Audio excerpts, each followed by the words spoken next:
You've all heard the stories over the years. Someone, somewhere, looked up into the night sky and saw a strange object they couldn't identify whisking through the air. You saw all the movies and documentaries that aired on television across the decades. Many of you have read many stories one would consider elaborate conspiracy theories. Or you met someone who many have described as the town nut job when he would tell a story about being abducted by aliens. Over the years, UFOs and the many stories that followed have been treated as funny folklore, never to be taken seriously. Stories told by a bunch of deranged people, according to the media. You've seen debunkers and skeptics rushing toward a camera who attempt to explain away this phenomenon using a myriad of examples ranging from swamp gas, flares, or perhaps extravagant weather balloons. UFO lore goes back at least 90 or so years, perhaps even longer, from Roswell to many other legendary UFO stories. In 1989, a man named Bob Lazar came forward and made a claim that he worked on a gravity distorting reactor that powered a non-human craft at a top secret U.S. installation out in the deserts of Nevada called S4, which would later be known as the all-infamous Area 51 facility. Lazar was often maligned by crazy accusations for decades, and today people still make memes about the guy. Lazar, however, is just one story in the ether of stories that span over many decades that have been mired with claims of the U.S. government was involved in back engineering attempts and crash retrievals of exotic origin non-human crafts. Several years ago, the U.S. government had a hearing where it was admitted that there was some phenomenon going on in U.S. airspace. The now famous Tic Tac pilot video was declassified and released to the public. Pilots training off the coast of San Diego noticed an unusual craft hovering over the water, traveling at insane speeds, even going into the water and out of the water without inertia, per David Fravor's testimony that aired on 60 Minutes.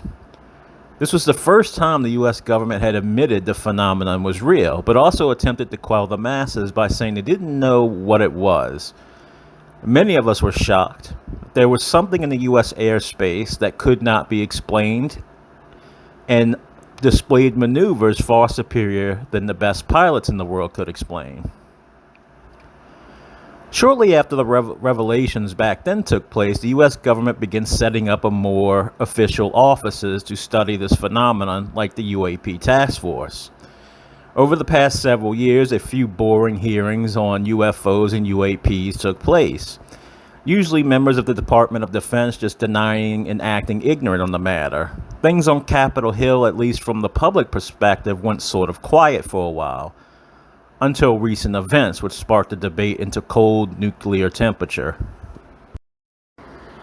In a News Nation special, in an article penned by The Debrief in June 2023, a former high-level intelligence officer with extremely high security clearances, now turned whistleblower under the new NDAA law passed last December, came forward with shocking claims. His name is David Grush. Mr. Grush made claims of the U.S. being involved in the extravagant crash retrieval off-the-book programs going back as far as 1933, where the Vatican once stored a non-human craft that crashed during World War II.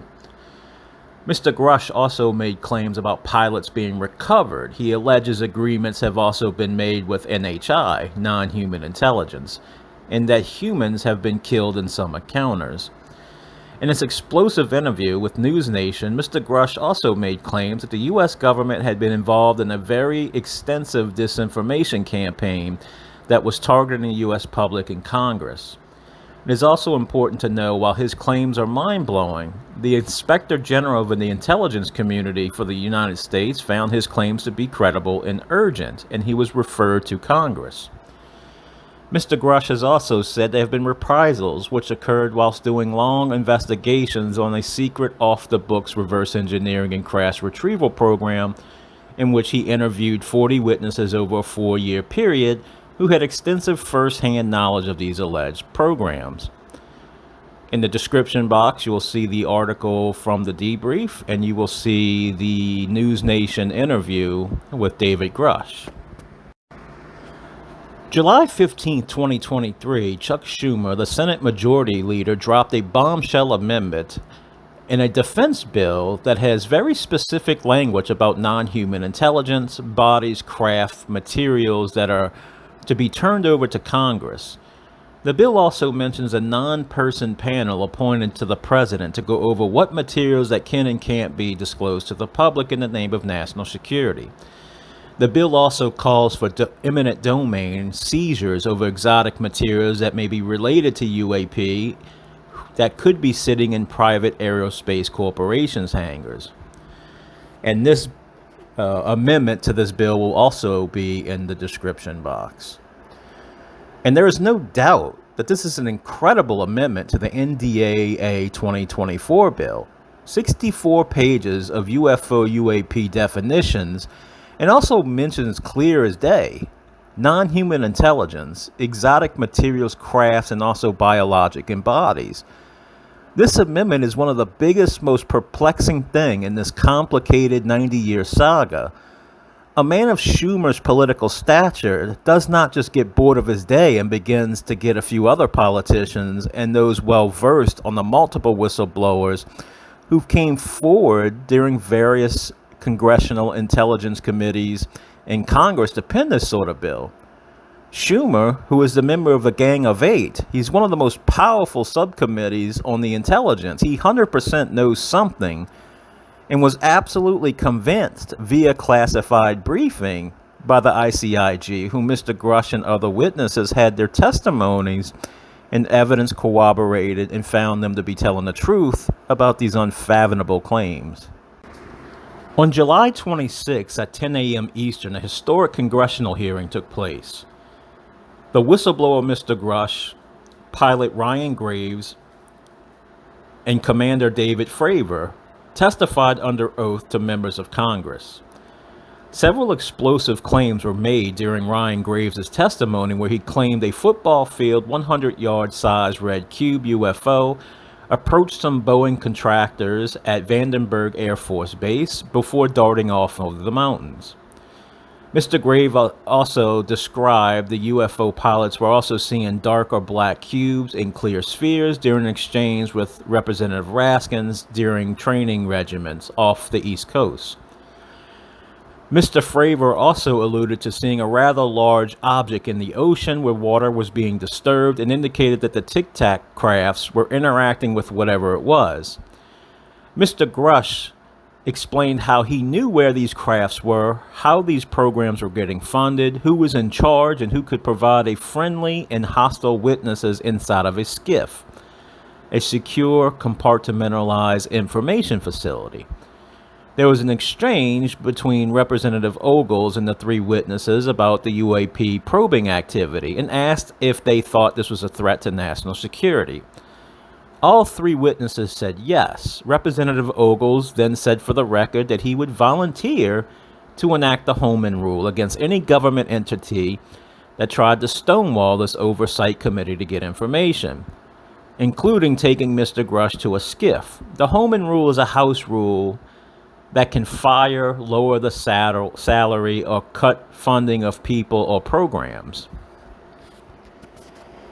There was also an exchange between Representative Nancy Mace and Mr. Grush about crash retrievals and specifics about pilots coming from the recovered craft.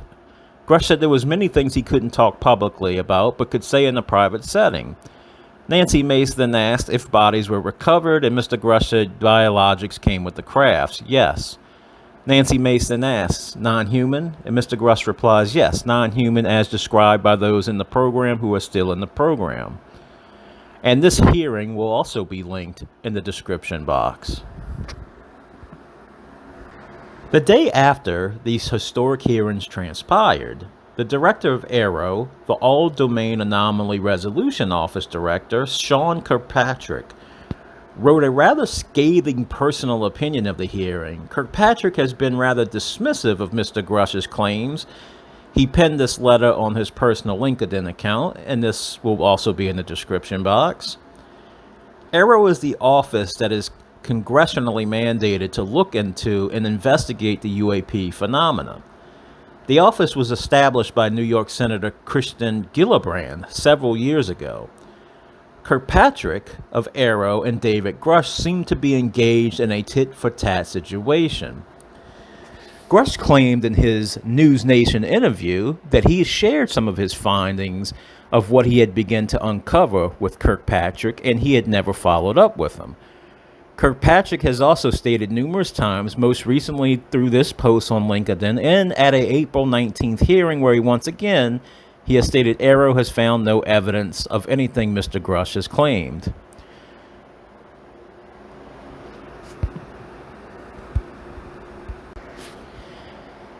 A few days ago, Mr. Grush and his lawyer, former ICIG from the Obama years, Chuck McCullough, appeared on the BBC4 radio for an interview. Grush, for the most part, defends his claims that he has made in his News Nation interview and under oath at the congressional hearing, and that interview will also be in the description box. This is basically a synopsis as I have followed the recent events. Now, my opinion on this whole thing is pretty much going to be that I believe David Grush. And the reason is I believe he's a policy nerd and he's too much by the book, a goody two-shoes to have made this all up. The current ICIG of the intelligence community has also done his own investigation and has corroborated various testimonies of witnesses that have backed Mr. Grush's claims.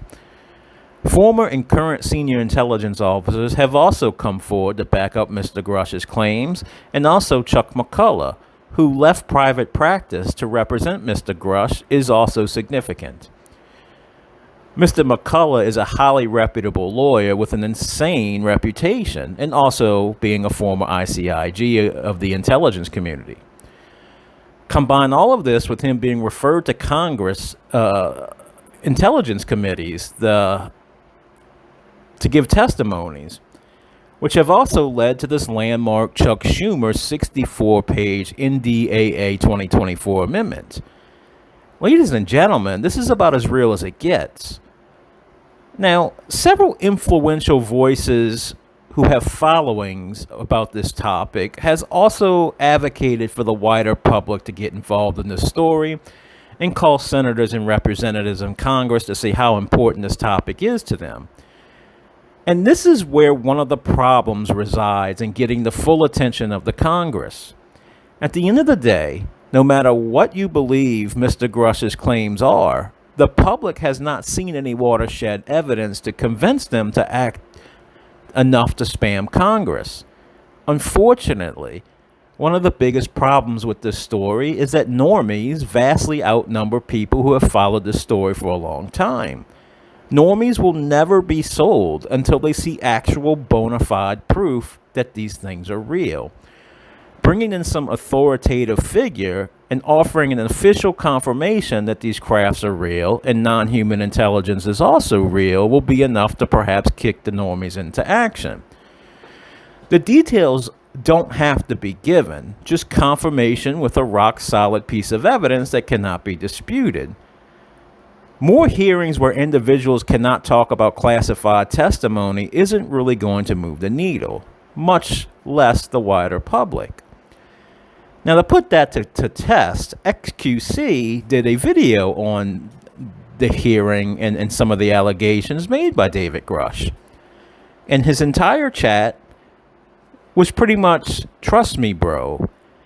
And this is the type of reaction you're going to get from the public without real bona fide evidence. And so this is where the story kind of hinges on at the moment. Some people are going to believe Mr. Grush. Those who have followed the story closely can see where this is going and why, it's normal to probably believe him. But also, you also have to offer up some kind of evidence or some kind of proof. And I believe that's a rational take to have. So with all that being said, y'all have a good one.